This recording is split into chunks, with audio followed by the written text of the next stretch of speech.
Do you believe in falling in love at first sight? For some, they have experienced this magical feeling and wouldn't have it any other way. This is the story of two young people who fell in love with each other after meeting at the airport, but soon got separated. Will their love bring them back to each other's arms? In the opening scene of Love at First Sight, we hear a narrator talking about how December 20th is the worst day of the year to travel through John F. Kennedy International Airport. Her reason is that over 193,000 passengers arrive and depart that day, which causes an average of 24-minute delays at check-in, and a peak wait time of about 117 minutes at security. Then we see a young lady, Hadley Sullivan, rushing through the airport, as she is late and she is about to miss her flight to London by 4 minutes. She eventually misses her flight, and she sadly has to wait for the next one. Hadley is 20 years old, and she is late 21% of the time, which is coincidentally the average battery life of her cell phone. Hadley is afraid of mayonnaise, small spaces, and dentists, but her worst fear happened when she learned that her parents were getting divorced. So her father moved to London, leaving her and her mom in America. Back at the airport, the next flight option she has is in business class, which would arrive in London at 9:55. She did not budget flying business class at all, but since her dad's wedding is at noon, she must be in London before then.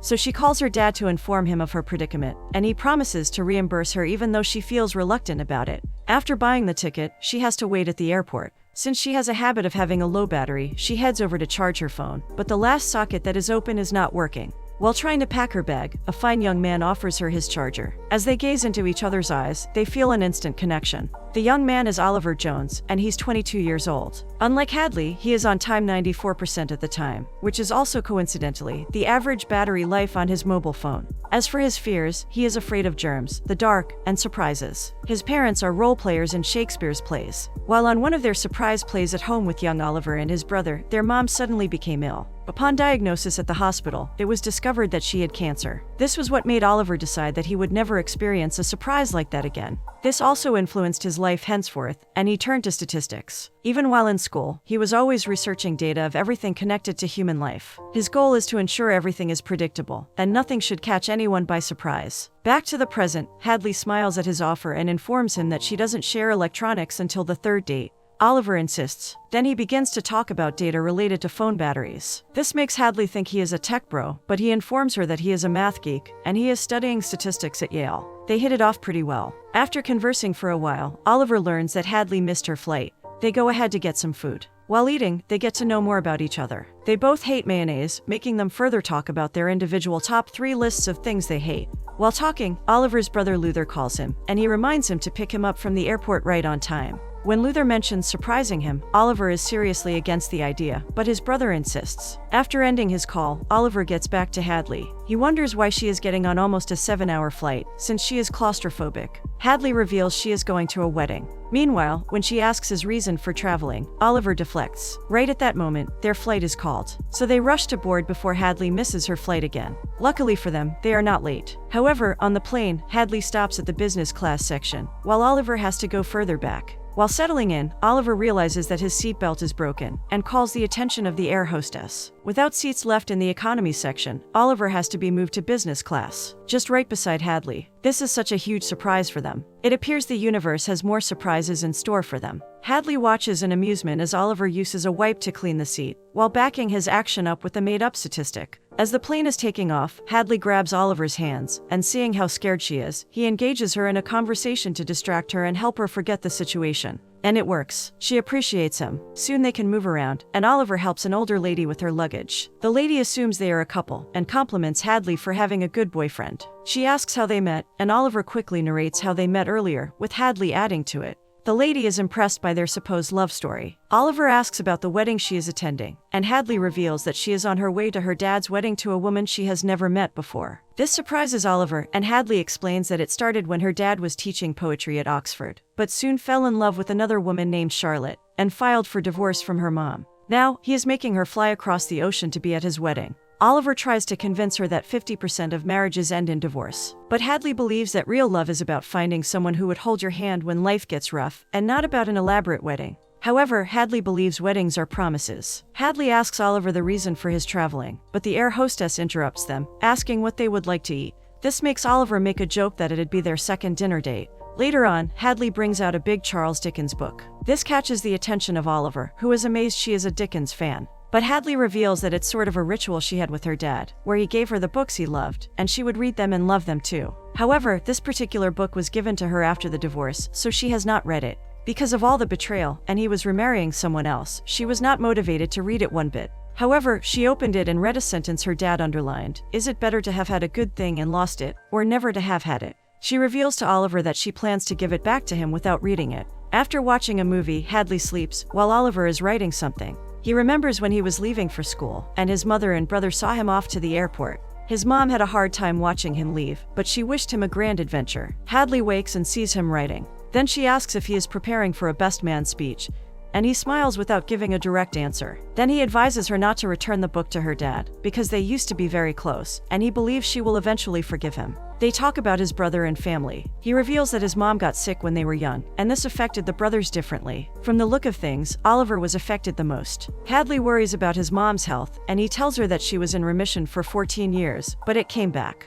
In that moment, as they stare at each other, Oliver admits that she is kind of dangerous, because he reveals far too much personal stuff to her. They both decide to get to the bathroom to ease themselves before sleeping. And while there, the emotions get so tense that they almost kiss, until they are interrupted. Later, they finally got to Heathrow. After waking up, Oliver asks about the wedding location, and she also asks about his, which is at Peckham, at an old chapel where his parents used to do amateur dramatics. They talk more about family, and Hadley admits that she is breaking all her rules for him. The beautiful thing about them is that, regardless of their different approaches to life, the connection and attraction between them are mutual. After getting off the plane, they are to be separated at customs, so Oliver hurriedly types his phone number into her phone. As he leaves, someone hits her and the phone falls. This makes her screen crack, and her phone's battery goes off. Unfortunately, she has not yet saved his number. Throughout other checkout procedures in the airport, Hadley feels uneasy. She wishes it could be faster, so she could catch up with Oliver and get his number again. However, she doesn't meet him on the other side. While in the taxi, she plugs in her phone, but the number is gone and she doesn't know his last name. Her dad calls her to ask where she is, because he is eager to see his daughter. Finally, she arrives at the wedding with just 7 minutes to spare. The bridesmaids quickly help her to get ready. When her father sees her in the church, he is so happy she came. As he watches his bride walk down the aisle, one can see the love on his face. Even his daughter sees that her father is in love. The ceremony turns out to be beautiful, but Hadley can't stop thinking about Oliver. After the end of the wedding, there is a 4-hour gap before the reception. During this break period, Hadley has to figure out what to say to her dad. When they eventually have alone time, things turn out to be awkward. Her dad nervously asks if she will be willing to do a father-daughter dance with him at the reception. Surprisingly, she agrees to it. Finally, Charlotte walks in on them and hugs Hadley heartily. Later, Charlotte goes to say goodbye to some guests. Hadley listens as they reveal that they will be back for the reception, because they have to attend a friend's memorial at Peckham House. The said friend was married with 2 sons, and she beat cancer 12 years ago, only for it to come back out of the blues. One of her sons had to fly home from university in the States to attend his mom's memorial. Suddenly, Hadley remembers their conversation at the airport, and how Oliver wasn't too excited to talk about his reason for traveling. Her dad jerks her out of her thoughts as he informs her that they are going to take some photos. However, in 14 minutes a London bus will leave Shoreditch to Peckham. So, Hadley only has 2 minutes to decide if she will be on the bus or not. And if she isn't, there is only a very slim chance that she will ever see Oliver again, especially since she has lost his contact. She chooses to go to Peckham, and grabs her bags and a bouquet. Her dad is shocked, and she assures him that there is something she has to do urgently. She promises to be back before the reception, which is in 4 hours. So she hurriedly leaves and gets on the bus, even though she isn't sure she is doing the right thing. Meanwhile, we see a flashback of when Oliver left Hadley, when they were at the customs at the airport. Since he is British, he was done earlier, while Hadley had to answer some questions about her visit. He waited for her but she didn't come through, so he left, yet he kept looking back. Soon, his brother Luther came, blasting music on speakers in a bid to welcome him. Though born of the same mother, the brothers are quite different. An officer approaches, and Luther turns the music off. While entering Luther's bus, Oliver keeps watching out for Hadley till they drive off. Just as their bus leaves, Hadley walks out of the airport. Throughout the ride, Oliver keeps checking his phone, waiting for a message from Hadley, not knowing her phone's battery is flat. They talk about the way they will do their eulogy, and Oliver is still surprised at the fact that his brother wants to do an EDM eulogy, and not a normal speech. After getting to Peckham, he prepares himself for the eulogy, which includes putting on a Shakespeare costume Macbeth, while Luther wears a bunny costume. The Peckham house is filled with family and friends who have come for the living memorial, or as they choose to call it, her farewell party. Oliver's dad appreciates the guests, and his mom also says some words. She explains to the guests the reason she is holding a living memorial. While she was planning her funeral with her husband, she realized that it was so beautiful, and she wished to be alive to witness such an event. She wants all the nice things to be said while she is alive. She remembers when she met her husband, and how their love was at first sight. Ever since, she has had a beautiful love story. The guests clap, but one can see that it is particularly hard on Oliver. The guests begin their eulogies, and the living memorial lasts for over an hour. They perform songs, poems, speeches, and dances, and Luther also does his DJ performance, which is quite embarrassing to Oliver. Throughout the memorial, almost all the guests are moved to tears. Meanwhile, Oliver keeps thinking about Hadley, especially when many of them consistently mention the word love. Love is indeed a powerful emotion. Oliver steps out for some air, and Hadley gets nearer. She alights and has to find her way to the Peckham house, because once again her phone is off. Meanwhile, while Oliver is in a room, his mum walks in. She sees him becoming emotional and urges him to talk to her. He reveals that he doesn't understand why she is not getting treatment. From the data he has read, he believes if she were being treated, she could live longer. However, his mom doesn't buy the idea. She doesn't want to be sick all the time. At the end, she would still lose her life. That is the reason she wants to live healthy, without subjecting herself to treatment. Oliver grudgingly accepts her decision as he tries to take it all in. Hadley eventually finds her way to the venue and asks after Oliver. She sees his brother, Luther, who is pleased to see that Oliver has an American friend. He leads her to find Oliver. On getting in, he introduces her to their parents, and she is shocked to see Oliver's mother alive. After all, she has not heard nor seen a living memorial. However, she also shares the same belief as Oliver's mom. What's the point of people saying nice things when you're already gone? As Oliver's parents dance, Oliver comes into the venue and is surprised and pleased to see her. They hug in a warm embrace and later sit outside. Oliver asks about the wedding, and she reluctantly mentions that it was annoyingly nice, and she realized that Charlotte makes her dad happy. Hadley apologizes for complaining about her dad throughout the flight, when he is facing a much more serious issue. She wishes he had told her though, but he explains that explaining a living memorial for one's mum is complicated. Hadley genuinely asks if he is okay, and he claims he is fine.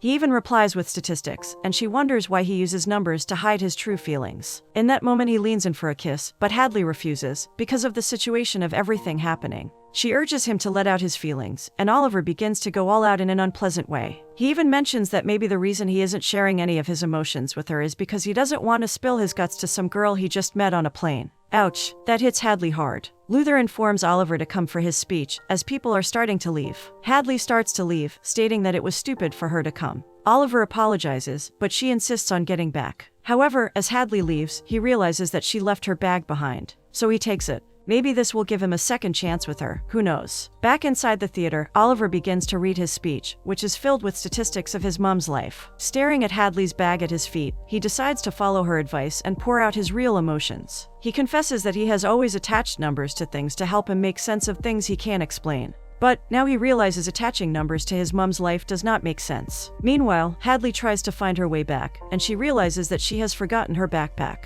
And once again, her phone's battery is gone. She pulls off her shoes and begins to walk barefoot. She trades the shoes for some sneakers and walks till it's evening time. She is lucky to borrow a phone, and calls her dad to explain that she is lost. She tears up as she tells him her location. Hadley has to wait until nighttime before her dad gets there. She apologizes for ruining his big day. She also explains why she is in Peckham with the guy she met on a plane. This surprises her dad, and he listens as she explains the situation of the living memorial. She believes the urge she feels to be there for him is insane, especially since they just met. But her dad assures her that love, most times, is not opposed to making sense. He thinks she is being brave. Finally, Hadley opens up. She questions him on why he didn't fight for her mom and the family. Her dad explains that somewhere along the way, they both stopped putting the work into their love life, and love is usually a lot of work. Hadley questions him about picking Charlotte over her mom, because their love is easy, but he explains that that is not the reason. He learned his lesson, and he doesn't want to lose her. He apologizes for hurting her emotions. Hadley wipes tears off her face and accepts his apology. She reveals that she is glad he is happy, which shocks him. After their talk, Charlotte approaches, and Hadley is even more surprised. She apologizes for running away. Charlotte also apologizes for putting her in as a bridesmaid, but she did it because she was trying to befriend her.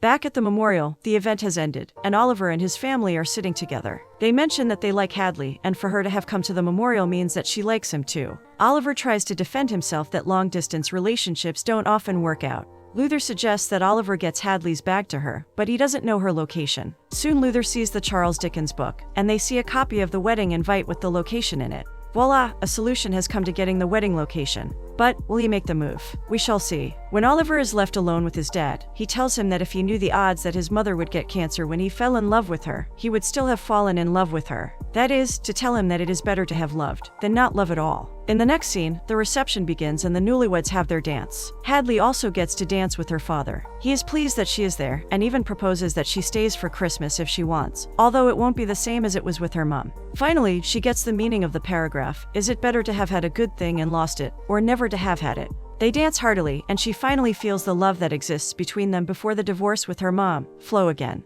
Meanwhile, Oliver and his family are making their way to the reception. Hadley stares at the happy couples dancing in the reception and goes to the balcony in the cool night. Oliver eventually gets there and appreciates his brother and family for the ride. He calls out to her, and Hadley is shocked to see him. When he finally speaks, he explains that what he is afraid of the most is surprises, such as being caught off guard by things like cancer or heartbreak. Eventually, they embrace in a romantic kiss, which is initiated by Hadley. Well, he likes this particular surprise. Hadley hints that she plans on missing her flight the next day, and he also mentions that a particular number of relationships begins at the airport. She asks about the exact thing he is researching, and he replies that it is the statistical probability of love at first sight. They kiss once more. Finally, the narrator explains that their love evolves into a beautiful marriage of 58 years, and they will have many beautiful love-filled experiences, such as both holding their daughter's hands when she is born. Also, Hadley will hold Oliver's hand as his mother, Tessa, takes her last breath, while Oliver will hold Hadley's when she takes hers. All of this is made possible because of a missed flight, a broken seatbelt, and a choice to love each other every day.